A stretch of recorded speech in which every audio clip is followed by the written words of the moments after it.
Hi, I'm here to show you how to replace your Whirlpool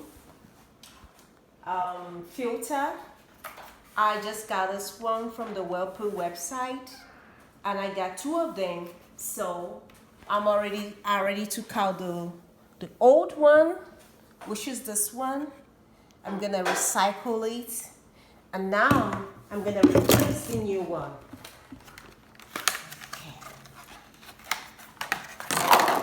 First, you just have to be careful. Yeah, we got this out, and then we're gonna put this new one right here. Come on now. So this is really tricky.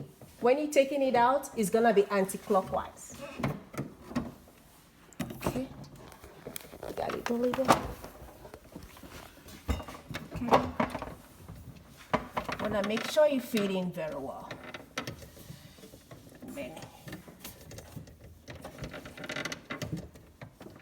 So until you kind of twist it until it's hard in there, and just put it right there. Okay, and put it back up. That's it. Thank you.